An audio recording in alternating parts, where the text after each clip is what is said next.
এখন তো স্বৈরাচার পালিয়ে গেছে, এখন তো স্বৈরাচার নাই। তাহলে আজ নূরকে রক্তাক্ত করছে কারা? ভালো মতো খোঁজ খবর নিলে বেশি খোঁজ খবর নিতে হয় না। ইতিপূর্বে অনেক বক্তায় বলে গেছেন, আমরা বারবার বলেছি প্রফেসর ইউনূস সাহেবকে, ইউনূস সাহেব আপনার ইন্টারিম গভর্নমেন্ট প্রশাসনের বিভিন্ন স্তরে স্তরে হাসিনার আন্ডা বাচ্চারা রয়ে গেছে, তাদের বিরুদ্ধে আপনি ব্যবস্থা গ্রহণ করুন। ব্যবস্থা কিছু কিছু হয়েছে, বেশিরভাগ ক্ষেত্রেই হয় নাই। হোমিওপ্যাথি চিকিৎসা হয়েছে, অ্যালোপ্যাথি চিকিৎসা হয় নাই। ইউনূস সাহেব হাসিনার সেই আন্ডা বাচ্চাদের বিরুদ্ধে শুধু অ্যালোপ্যাথি নয়, অস্ত্রোপচার করতে হবে। যেন তেন করে দেশ চালালে তো চলবে না।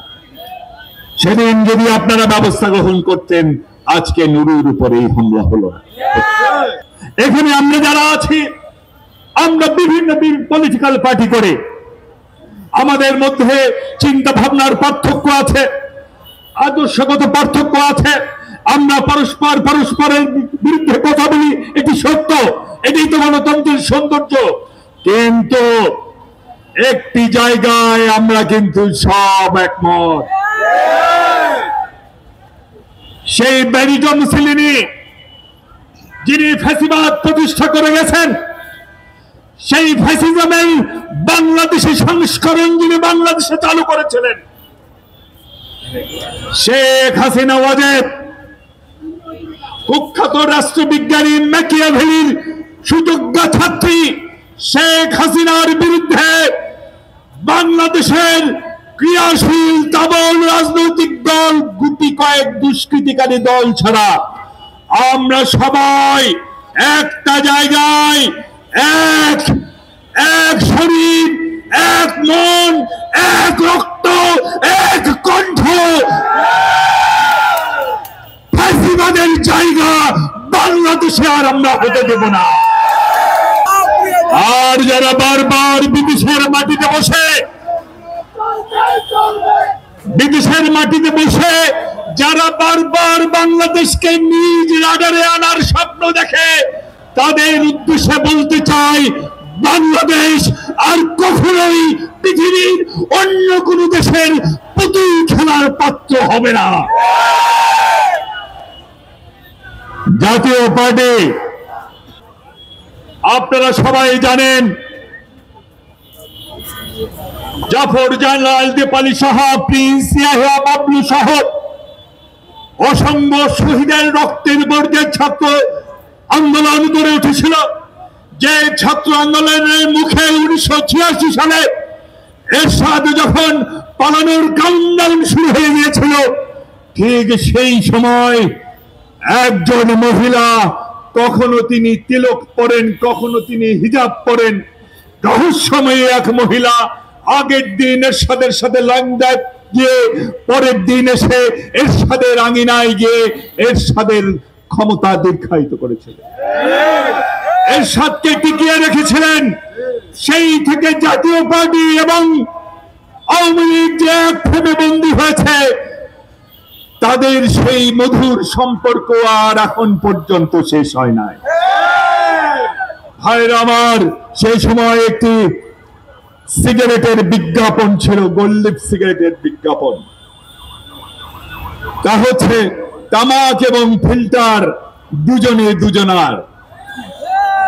ঠিক সেরকমই আওয়ামী লীগ এবং জাতীয় পার্টি এ যেন দুজনে দুজনার। যখনই এরশাদ বিপদে পড়েছেন, হাসিনা তার পাশে গিয়ে দাঁড়িয়েছেন। যখনই হাসিনা বিপদে পড়েছেন, বন্ধু তাকে ভুলে নাই, মনোকষ্ট দেয় না, ঠিক সময় মতো পাশে গিয়ে দাঁড়িয়েছেন। তাদের দুজনের গুরু এক, তাদের কেবলা এক, তাদের গুরুর দেশে বৃষ্টি হলে দুই শিষ্য একই সাথে ছাতি উঠান মাথায়। তাদের মধ্যে যখন ভুল বুঝাবুঝি হয়, ওই সুজাত সিংরা এসে নির্মাল করিয়ে দিয়ে যান। সেই জাতীয় পার্টি যখন এরশাদ 9 বছর ক্ষমতায় ছিল, হাসিনা এবং এরশাদ লুটপাটের ভাগ বাটোয়ারা করেছেন।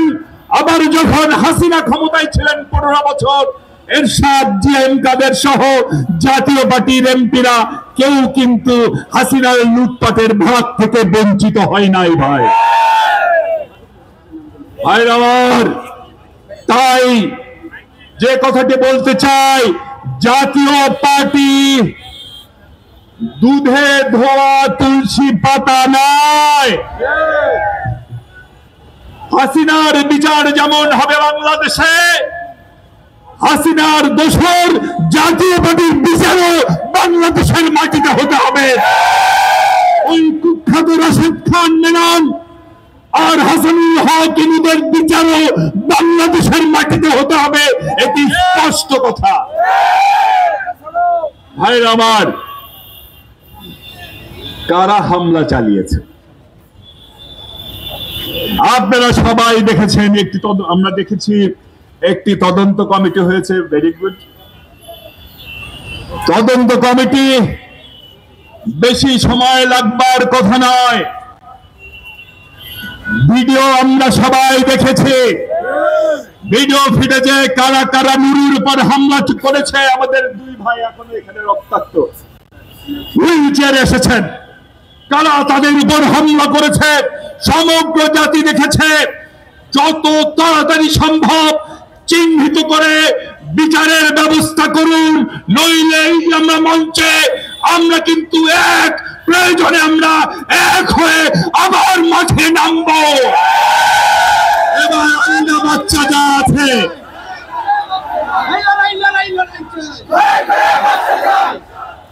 আন্না বাচ্চা যা আছে, সহযোগী যা আছে, পাড়া পাড়া ঘেরাও করে পাহারা দিয়ে একদম জায়গা মতো পাঠিয়ে দেব।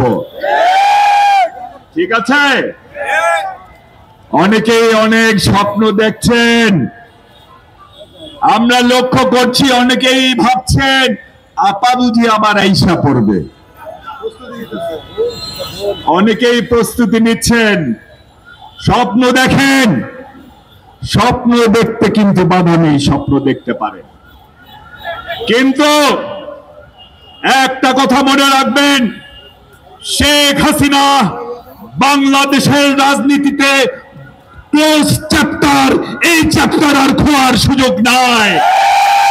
যে স্বৈরাচার জনগণের ধাওয়া খেয়ে পালিয়ে যায় পৃথিবীর বুকে, সেই স্বৈরাচার আর ফিরে আসার কোন রকম নজির নাই।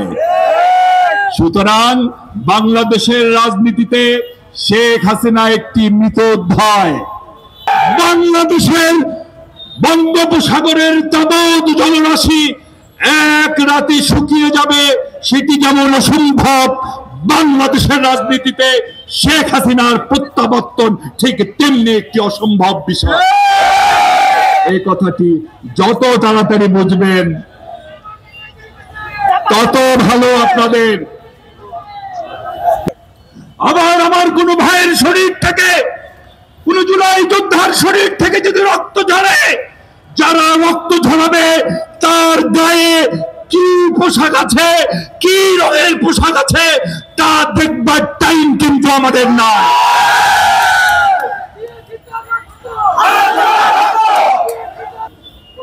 ইউনূস সাহেবকে বলবো, নির্বাচনের ঘোষণা দিয়েছেন, সেই ঘোষণা যেন বাস্তবায়িত হয়। বাংলাদেশের জনগণ দেখতে চায়, এটা নিয়ে কোনো টালবাহানা বাংলাদেশের জনগণ মানবে না।